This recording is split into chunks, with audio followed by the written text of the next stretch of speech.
So maybe this Cardinals team is better than people thought? In week 2 of the NFL season, the Arizona Cardinals destroyed the Rams by a score of 41-10. Here are some of my observations from the game. Kyler Murray was amazing, really near perfect. In fact, he had a perfect quarterback rating of 158.3 and a nearly perfect QBR of 98.3. It was just an amazing game for Kyler. He played within the system, and then when things broke down, he did the kinds of things Kyler can do.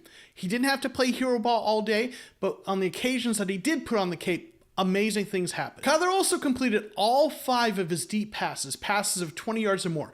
And per Next Gen Stats, the probability of hitting all of those was 0.3%. This was just about a flawless game by Murray. Probably the best game he's played as a Cardinal so far. And the rushing offense, which was the one thing the Cardinals did well last year, continues to be a strength. They had 231 yards on the ground, including 122 by James Conner. Now, one negative I do have to point out is that Trey Benson continues to struggle running the ball. It seems like he has some issues with vision, and that's been a problem coming out of college, one of the critiques of him. So that's something he's going to need to work on if he wants to be a major part of this offense. But altogether, it was just a really great game running the ball. And in terms of the receivers, Marvin Harrison Jr. had the game we were hoping he would have last week. His coming out party, 4 receptions, 130 yards, and 2 really nice touchdowns. In fact, they were really outstanding catches and really great throws by Kyler Murray. Now, the rest of the receivers had an efficient game. No one had a ton of yards. Trey McBride was next up with 67 yards, and that does bring me to a point I want to make. One of the things I've said a few times before this season is that Trey McBride, even though he's going to be a huge part of this offense, and we love Trey McBride,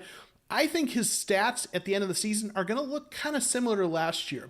And that's not because he's not going to be better. I think the product and the results are going to be better. But with Marvin Harrison Jr. and the fact this is going to be a run-heavy offense, I just don't think he's going to be up for like 1,200 yards or something like that.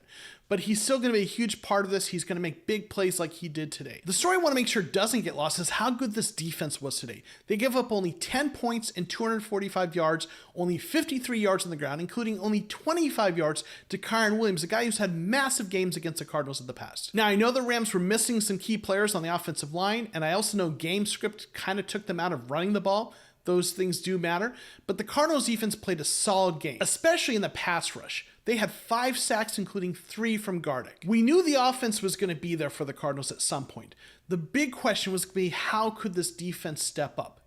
If this Cardinals defense, a unit that still has some question marks, no doubt, can be even close to a league average defense, the Cardinals are going to be a playoff team. And now seeing this game and how Buffalo destroyed Miami this week, that loss to the Buffalo Bills in week 1 doesn't look nearly as bad as it did then. This wasn't a fun game to watch, probably one of the most fun games I've seen in a long time as a Cardinals fan, and there are some things to be excited about. I think this Cardinals team is ahead of schedule where a lot of people thought they were in terms of the rebuild, including myself. It's going to be a fun season, but there are some tough games coming up. What were some of your favorite moments in the game? Let me know in the comments below. Thanks for watching, and we'll see you next time on The Cardinal Rule.